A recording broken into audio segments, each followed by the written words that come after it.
Back in March 2016, I gave a talk entitled The Demand for YouTube Video Views and Analysis by Genre. And in that talk, I discussed some of my observations based on the analytics that YouTube makes available to video content creators. And in particular, I focused on a single video lecture that I had placed on YouTube back in 2013. The title of that video lecture was The Lewis Model of Economic Development. The video lecture was originally designed for students in an online academic course that I was teaching. The course was Economic Development, which is by no means a popular course at my university. In fact, the first time I taught the course, back in the 1980s, there were only 5 students enrolled in the class.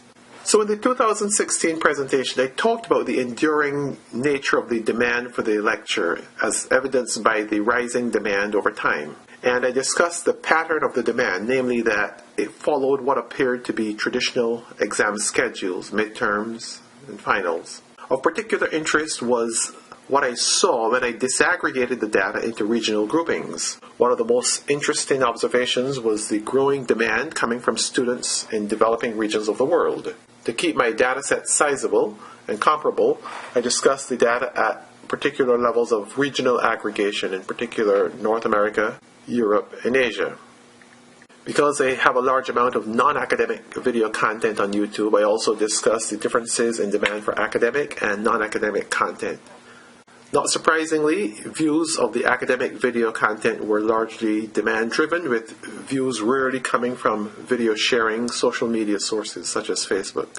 What I intend to do now is to continue that analysis, but instead of focusing largely on one video lecture, I'm going to add a second video lecture. And both of these video lectures are doing reasonably well by my standards on YouTube. In particular, they have more than 20,000 views each.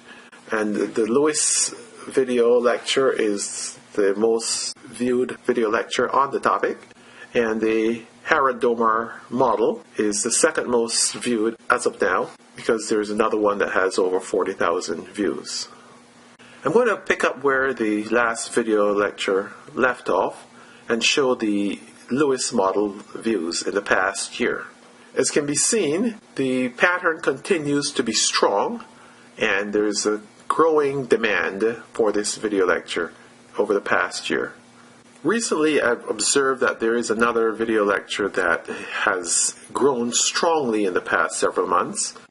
As I said, I've added the video lecture for the Harrod-Domar model to the analysis. And what can be seen is that the Harrod-Domar video lecture views, which are shown in red, are stronger than the Lewis video lecture. Part of the reason is that the Harrod-Domar video lecture is 4 minutes long and the Lewis video lecture is 16 minutes long.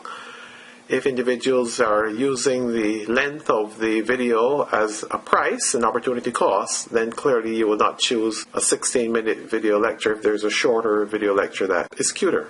Taking a look at what has happened with the Harrod-Domar views, one can observe that in the past several months, the growing trend is not the same as it was a year earlier. The slope of the trend line since January 2017 is flatter than the slope in January 2016. So you can see that the pattern is a little different, and part of the explanation, I believe, is that there are many more video lectures on the Harrod-Domar model that have appeared in the past 6 months. And I now show a third video lecture that I have on YouTube for the Harrod-Domar model. What I've concluded is that the demand is exam-driven, and students will not usually go watching video lectures when the topic is being taught unless there's an incentive to do that. However, when you're preparing for an exam, you certainly might go searching for the content. When I was an undergraduate, I remember reading an article that talked about aggregation prior to estimation. And because my data are global data, I know that you can have competing peaks around the world, because the semesters are not the same. In fact, every time I looked at the data for the European Union, I would notice a huge spike in May, June, because I presume there's an exam period then that is different than the rest of the year. So what I'll show now is the data for the 3 regions And what I'm going to do is to show the patterns for the two video lectures on the same chart. Here is the North America data. Lewis model is shown in blue, and the Harrod-Domar is in red. You can see the pattern of the cycle for the two video lectures. You can almost map one onto the other. Here are the data for Asia, and again you can see pretty much a similar pattern. And because we're talking about a long enough period, in this case we are at 3 semesters plus. There are few differences, but for the most part the data look similar. In this particular case, you can see that the Harrod-Domar model is being more viewed than the Lewis model in what I call Asia. One question would be, why is this pattern not the same across all 3 regions? One would conclude that the Harrod-Domar model is probably taught more in Asia than it is taught, relatively speaking, in North America and Europe. I should point out that Asia does not include all of Asia. There's in the YouTube data analytics Asia and Western Asia, so this is not Western Asia, but this does include India. Here are the data for the Harrod-Domar model broken out by regions of the world, and Asia, which is in purple, is dominating the data, continues to trend higher than the others. In fact, Asia clearly has an upward trend, the others do not. They cycle more, but there is no strong positive or upward trend. Because these data do not cover 2 full years, you can't easily tell what is going to happen in the future, but you sort of can see that the pattern for the first year repeats itself in the second year, in both cases, Europe and North America. And while the Asia pattern does seem to be repeating itself, you can see the strong upward trend. One of the things that I'd like to highlight is the differences in the cycles. So I have it in purple. The purple vertical lines represent peaks in Asia. The red vertical lines represent peaks in North America, and the blue vertical lines represent peaks in Europe. You can see that in the first period, and I'm using periods by the vertical lines, Asia is strong and rising, and then when it starts to fall in the second period, North America is rising, as is Europe. In what I will call the third period, between the first red line and the first blue line, we see that North America is strongly trending down, while Asia is strongly trending up.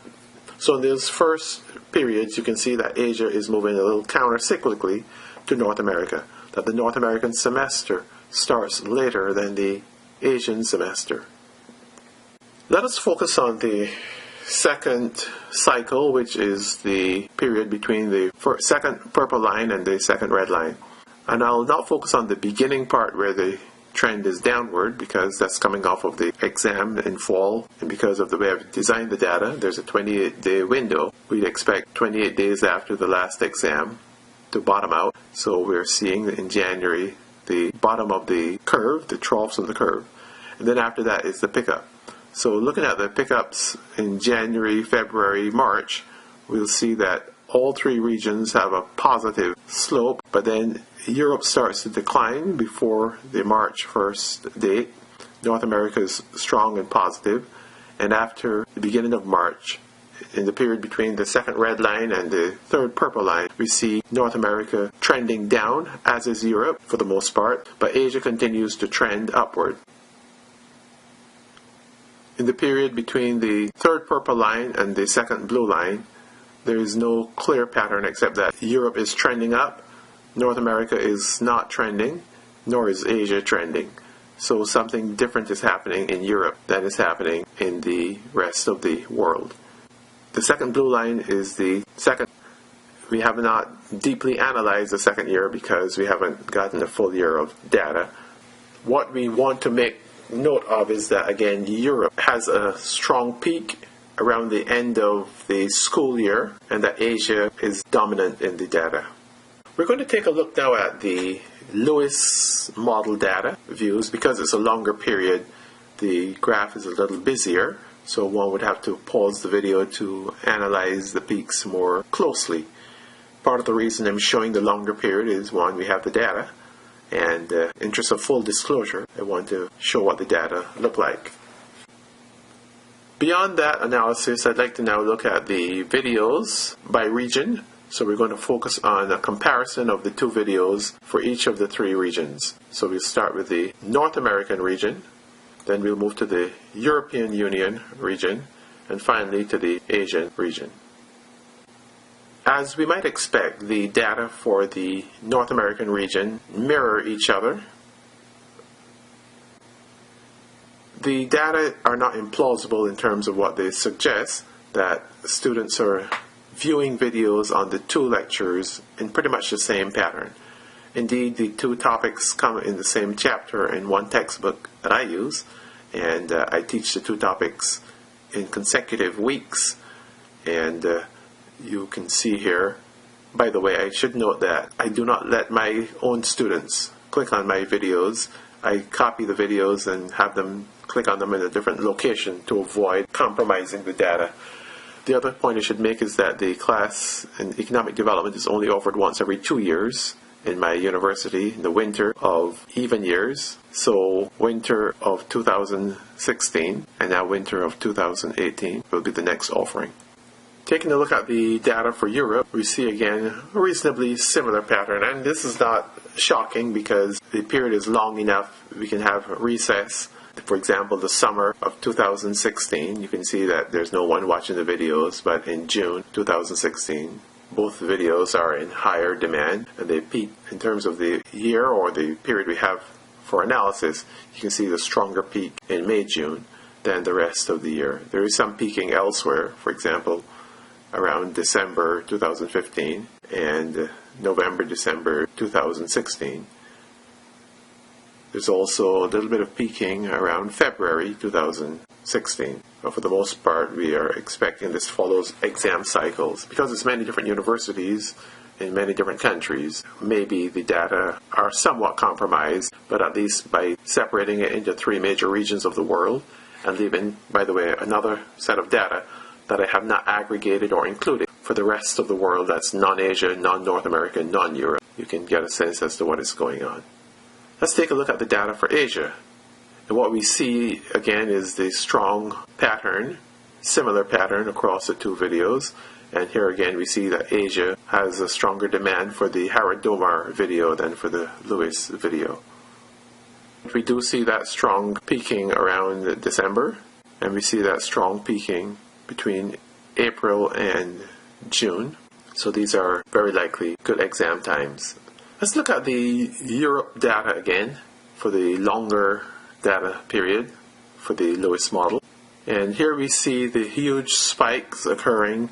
I have almost 4 years of data here. So you can see the three spikes in June of each year, June 2014, June 2015, and June 2016. And we expect a similar thing in June 2017. There is a peaking that occurred in February 2017. And one would have to analyze February 2015, February 2016, and we see that this pattern does occur. So around February again, we expect that there's some examining that takes place in February and May, June. One final look at the Lewis data, and we see that Asia dominates the data. The purple line is stronger and higher, generally speaking, than the blue line for Europe or the red line for North America. Let's take a look at the Lewis data one more time and focus on the North American views. What we see here, and I've highlighted what I consider to be the midterm exam. So I have 4 years of data here. And you can see the peak in November is higher than the peak in December 2013. The peak in November 2014 is higher than the peak in December 2014. The peak in November 2015 is higher than the peak in December 2015. The peak in November 2016 is higher than the peak in December 2015. So we see what I believe to be a midterm exam demand that's greater than the final exam demand. Now there are two reasons why this might be the case. One explanation might be that instructors who test this topic at the midterm do not test it in the final exam. A better explanation might be that if a student goes looking for the video for the midterm and they mastered the material at some level, there is less likelihood the student will go back looking for the video at final exam time, if there's a comprehensive final exam. So the higher peak for midterm relative to final makes eminent sense. We're going to focus now on the Harrod-Domar views, and the red lines are again for North America. And because this is a shorter period, because the video has not been on YouTube as long, even though it has the same number of views as the Lewis model approximately. So I'm highlighting peaks in the North American data, and you can see a peak at the midterm, which is November 2015. There's another peak in March 2016, and the third strong red line is another peak in November 2016. You'll notice that at the final exam time, the peaks are much lower for the Harrod-Domar model. So this is consistent with what we saw for the Lewis model, that the peaking will occur at the midterm, and it will be much stronger than what occurs at final exam time. One of the things that was somewhat intriguing to me was the rate at which the video was being viewed in a particular period. So if I analyze the slope, the level of steepness of the curve from trough to maybe peak, I can get a sense as to whether the demand was as high or rising as fast.